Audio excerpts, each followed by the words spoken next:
The race is a different thing. Dane Warren's done the work in qualifying. He'll start this one from pole position as we go racing at the Temple of Speed once more in semi-final one, still looking for the top six. As a decent start from the Porsche Commander driver of Dane Warren, but look at Dara McCormack attacking Thomas Tattler on the outside, having a better launch than the Porsche on his inside, and it could be heroic dropping backwards. A big move around the outside from Dara McCormack. Second place will be his. He might want muscle out in the background, but look at all this for about 6th, 7th, 8th position. It's madness.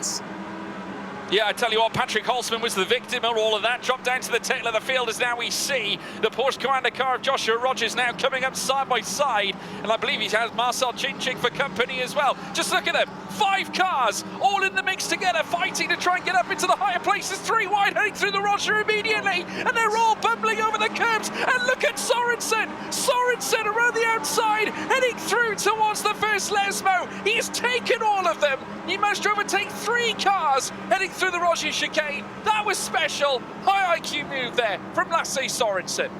Yeah, but low IQ driving from literally everyone else. They're battling for 7th. What are you doing, lads? You've let the top 6 run away. You've let them build a gap.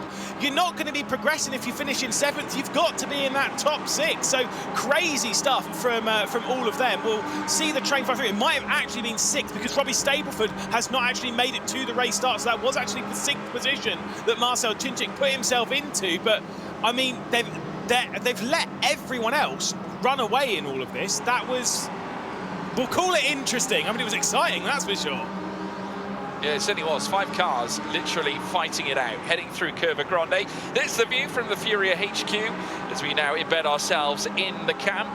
They have, of course, just witnessed a magnificent start from Lasse Sorensen. Now sees himself 7th fastest in this tier of cars, chasing down Marcel Cinczyk. Now, Cinczyk has got a problem here because he's 2 seconds in behind James Baldwin, and someone else who might have a problem here on his hands is Joshua Rogers, because Kevin Ellis Jr. now looking for a move as well. 8th place on the table as they run side by side together. The new Mercedes certainly not phasing them. Their performance has been sensational at Apex Racing Team. Curva Grande up next. You can see now Joshua Rogers just trying to nurse himself around this specific corner, trying to prevent the onslaught here from Kevin Ellis Jr., but waiting in behind is Kuba Brzezinski, who's looking to pounce at this point, and now he might do. Heading into the Roger now, side by side between yet another Mercedes and the Porsche this time, and now Rogers coming under a grievous assault as now Kuba Brzezinski moves himself up to 8th place.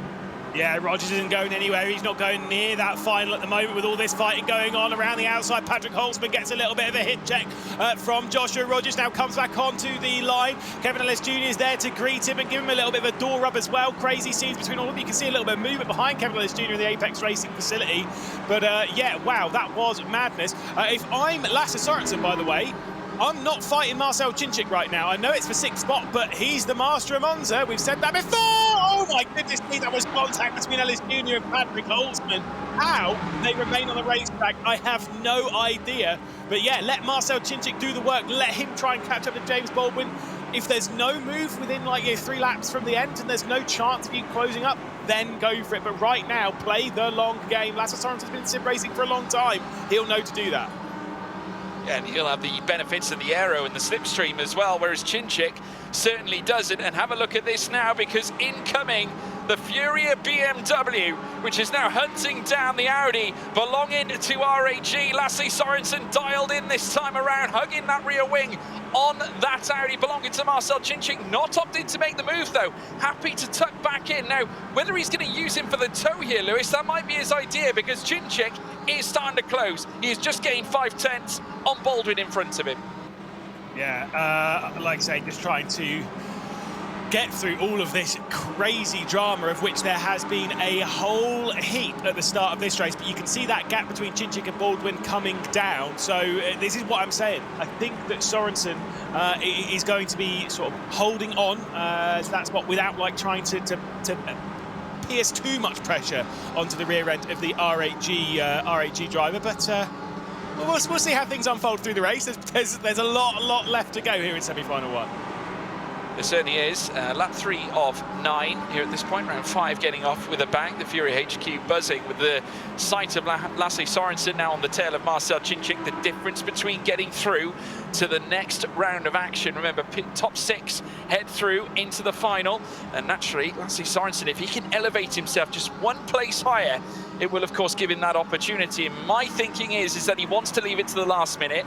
At the same time, maybe allow Chinchik to bring him into the fight. Dane Warren still leads for the back Dara McCormack in second. Thomas Tattler not doing too badly in third either, just holding position ahead of Jamie Fluke as now they round Kerber Alvaretto once again. And you can just see the BMW not leaving that rear wing whatsoever, remains within 0.4 of a second, with Jakub Brzezinski now with Rogers in behind, who might look to retake the place. When we saw Rogers' face earlier on, Lewis, he didn't look best pleased. No, and I don't think he'll be best pleased about any of the racing that's been going on thus far around him. We're not even halfway through the race. He's going to sweep his way past Brzezinski in the same way that I believe Dara McCormack might sweep his way past Rogers' teammate in a few moments' time. We've got Porsche Commander versus Williams back here for 8th position. We're also going to have it for the race lead as well. Dara McCormack closing back in on Dane Warren. Obviously took victory yesterday when he had to overtake a similar Porsche, that one of Thomas Tattler, on his way to taking victory in knockout 2. I suspect there might be something similar looming large for Dane Warren when it comes to that big bad Mercedes closing into the rear end. A driver that was disappointed not to take pole position. I mean, maybe Dara McCormack's aiming for the clean sweep, only because Veracity's wearing that bright green Williams Racing Miami hoodie. Yeah, I think obviously it's definitely working for him right now. 2nd place, and currently going through to the final as well. Just look at this stream of cars now, looking to fight it out. Rogers, of course, who has been for the back. Obviously, we're looking at this teammate Dane Warren, who's leading the race at this point. Joshua Rogers is going to be absolutely devastated with the fact that he has not got himself in a position where he's going to get himself through. Remember, you need to be in the top 6. He's currently in 8th place, 1.5 seconds in behind Lasse Sorensen, who has a great chance of perhaps elevating himself as well. Chinchik holding on to that threshold of 6, but for how much longer can he do so? Because the time is not continuing to lower down. It's still 1.6 to 1.5. He hasn't found any more than that. So James Baldwin doing just enough to prevent that Audi getting closer and closer to the back of him here as now the cars make their way down the straight again. Thomas Tattler, who we're currently seeing on screen. There's the view of Dara McCormack's POV as we see Jamie Fluke have a look outside the aero down in towards turn 1, just giving Tattler something to think about as they enter the Rettifilio chicane. But Baldwin's strong grip on the rear end of Jamie Fluke is beginning to falter. That gap, 0.8 of a second. He's still getting slipstream from this. He's still getting a comfortable amount of slipstream from this. But the moment that goes out to 0.9 to a second, he's no longer getting the into the slipstream. He's getting dragged back in by Chinchik and by Sorensen behind. So things are not comfortable. Look at his 0.9 of a second. He just doesn't have the pace right now, which is very concerning. And unlike in previous rounds, like what we saw at the Sergen Spa-Francorchamps earlier on in the season, I don't think James can. It's not bad luck, this one. It seems as though there might be some pace going slightly sideways. Well, maybe. I mean, obviously, each of the drivers prepared might be a case that the preparation might have been a little bit wrong. He currently sees himself going through to the final, of course, at this point, 5th place, but still not quite garnering Delta. In fact, losing it just that ever little bit, as Lewis so rightly points out. So now looking at Marcel Chinchik, 1.4 now. He's managed to close that gap now, of course, based on James losing a little bit to Jamie Fluke just in front of him. Lasse Sorensen, who has not moved a muscle, has clear intentions on his mind. But I will say this, Joshua Rogers slowly but surely trying to creep into a potential position where he can get closer and closer. 1.5 now, because we have seen it stagger around 1.6 and now creeps into the 1.4s. Though Sorensen now going to get a really nice toe this time around on Marcel Chinchik.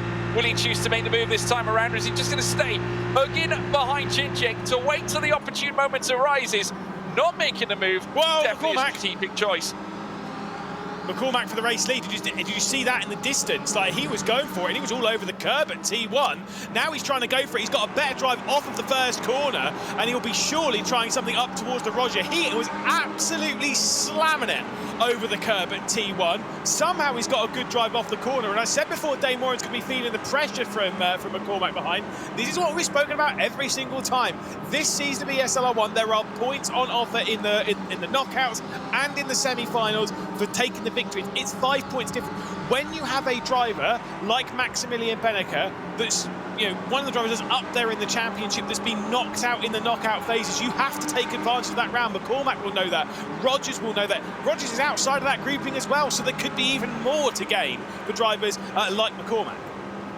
Yeah, it certainly can be, and McCormack's got form around here as well as a race winner in semi-final action back at round 1 earlier on in the season, not to mention second in quarter-final and final races in that same round as well, and has since then built up a plethora of sturdy points for the Williams team, is now once again hovering all over the tail of Darren McCormack, and he's going to ask the major questions, I think, as they make their way down towards Kerber Alboreto. Look how close he is to the Delta, as well as Jamie Fluke in behind Thomas Tatler, who has been threatening time and time again. Remember, Fluke went outside the aero, down the inside, and there you see the race map. McCormack, winner of the race here at Monza and the Gamers 8 Teams Championship as well, so has got the form to bring the fight this time around here in round 5, as now he opens up the door on Dane Warren, heading down towards the Rettifilio, the man who went fastest in quali, now being faced by the man who is fastest at Gamers 8 here at this very track. He's done it, has made the move, taken the lead here on lap 7 of 9. Can Dane Warren take it back?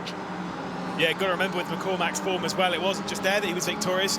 He was victorious in the opening race at the spring season, on the final day of the spring season major back in Munich as well. So he knows how to get things done on multiple occasions around this circuit, and certainly has proven himself. Big kick of oversteer though as he turns in on the brakes, just releasing the car just a touch on that rear end, but a solid hold from McCormack up to the race lead. 3 laps left to go, the top 6 at the moment. McCormack, Warren, Tatler, Fluke, Baldwin, and of course Marcel Chinchik, who now finds himself 1.2 seconds behind Baldwin. Rogers is closing in on the back of Sørensen. So there are some battles that are showing. This train could be growing on that final lap of the race. I said in a little private chat, and I'm not scared to say this on broadcast, I said that there was no way that Josh Rogers was making it through into the final. I'm now starting to believe that there is potential. Well, I tell you what, you might be a prophet after this one, Lewis McGlade. Darren McCormack leading the way, and is now holding a half a second, near enough half a second deficit to Dane Warren in second place. Thomas Tatler in third, with Jamie Fluke still haunting that rear wing. And I tell you what, Marcel Chinchik getting closer to James Baldwin again. It's only 1.2 into 1.1 this time around. Could very nearly break to within that 1 second gap, which is really causing trouble here for Joshua Rogers, because Lasse Sørensen is benefiting off that tow that Chinchik is providing. Penultimate lap of the race now, lap 8 of 9. It's McCormack in front, Warren in second, Tatler in third, coming under excruciating pressure from Jamie Fluke as they now make their way in towards the Rettifilio. A juicy final couple of laps here, Lewis. Who's going to take it? Yeah, I mean, look, McCormack's got the speed at the moment. That it does seem as though that Merc's pretty quick in a straight line. It gets off of the final corner very nicely indeed. Will there be, in the same kind of vein, the fight between Lasse Sørensen and Marcel Chinchik? With there only being a couple of laps left to go, we've seen it on board with Sørensen quite a few times, where he's got close to the back of Chinchik and hasn't gone for something. That will start to change right now. We've not got long left to go in the race. That gap's 1.1 seconds. It doesn't look like it's going to change. I think Sørensen, if he wants to get past Marcel Chinchik, it's going to be on the final time into the Rettifilio. The next time they go into that first complex, it has to be then. Yeah, it does have to. He's going to have to leave it late, but at the same time, not too late, because obviously that'll only potentially give him one chance. If he spoils that one chance that he has at his disposal, it could effectively mean that he will not be featuring in our final. That is such an imperative place to gain. Top 6, remember folks, Sørensen now right on the bubble along with Chinchik. You can see the gap is minute, but also minute is the gaps between those in the top 4. And Jamie Fluke, who will be looking to garner more points to go towards his championship desires, his quest certainly at the helm of himself, as well as the Apex Racing team, who have 4 cars entering the final fray of this very round 5 here at Monza. They're going to look to try and benefit once again, this time after a successful semi-final visit. Now, final lap, now underway. Sorensen right on the cusp of perhaps taking Marcel Chinchik. The Audi R8 is now going to come under pressure as now Sorensen gets closer. Is he going to open the door? He does. Goes down the inside this time around against the Audi R8 belonging to RAG. Chinchik fighting with all his might as they head through turns 1 and 2. Sorensen hanging around the inside. The brilliant Brazilian who's left it all to chance, battling further back as well between Brzezinski and Rogers. Round the Curva Grande they go. They remain side by side. Nothing stopping them, Lewis. Yeah, this is getting a little dicey. I said that move was going to be on for Sorensen, but it's been well read by Chinchik. He would have been well away. You can see things behind the scenes at Furia as Sorensen's going to try and send it around the Roger. That one's not really going to work. It's going to be forced onto the curb, and he certainly was so. Now, will Race Control step in on all that? They've had to step in on a few things this season, but at the moment, Marcel Chinchik into that 6th position, Josh Rogers into 8th, managing to fend off Jakub Brzezinski. What do you think, George? Was that a little bit over the line, or was that okay?